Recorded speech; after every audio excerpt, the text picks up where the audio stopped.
Share மார்க்கெட்ல investment trading பண்றீங்களா? ஆனா இன்கம் டாக்ஸ் ரிட்டர்ன் ஃபைல் பண்ணலையா?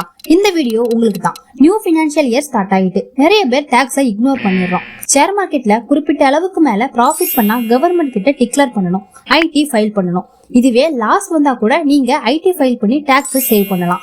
ட்ரேடிங்ல நீங்க லாஸ் பண்ண அமௌண்ட அடுத்த 8 வருஷத்துக்கு கேரி ஃபார்வர்ட் பண்ணி டாக்ஸ் சேவ் பண்ணலாம். எக்ஸாம்பிளுக்கு ராஜுன்னு ஒருத்தர் போன வருஷம் ட்ரேடிங்ல 20,000 லாஸ் பண்ணிருக்காரு. இந்த வருஷம் ட்ரேடிங்ல 30,000 ப்ராஃபிட் பண்ணிருக்காருன்னு வச்சுப்போம். இந்த 30,000த்துல போன வருஷம் பண்ண லாஸ் 20,000 செட் ஆஃப் பண்ணிட்டு பேலன்ஸ் 10,000க்கு மட்டும் அவர் டாக்ஸ் பே பண்ணா போதும். இந்த மாதிரி 8 வருஷத்துக்கு நம்மளோட லாஸ கேரி ஃபார்வர்ட் பண்ணிக்கிட்டே இருக்கலாம். பட் நம்ம லாஸ் ஆன ஃபினான்ஷியல் இயர்ல டாக்ஸ் ஃபைல் பண்ணிருக்கணும். அப்பதான் கேரி ஃபார்வர்ட் பண்ண முடியும். ஃபினான்ஷியல் இயர் 2025-26 லாஸ கேரி ஃபார்வர்ட் பண்ணணும்னா ஜூலை 31, 2026க்குள்ள ஐடிஆர் ஃபைல் பண்ணணும். இந்த டெட்லைனை மிஸ் பண்ணிட்டோம்னா கேரி ஃபார்வர்ட் பெனிஃபிட் போயிடும். சோ நீங்க ட்ரேடிங்ல ப்ராஃபிட் பண்ணாலும் லாஸ் பண்ணாலும் டாக்ஸ் ஃபைல் பண்றது நல்லது. இன்னும் ஐடிஆர் ஃபைல் பண்றத பத்தி டீடைலா தெரிஞ்சுக்க நம்ம சேனலை சப்ஸ்கிரைப் பண்ணிக்கோங்க. நன்றி.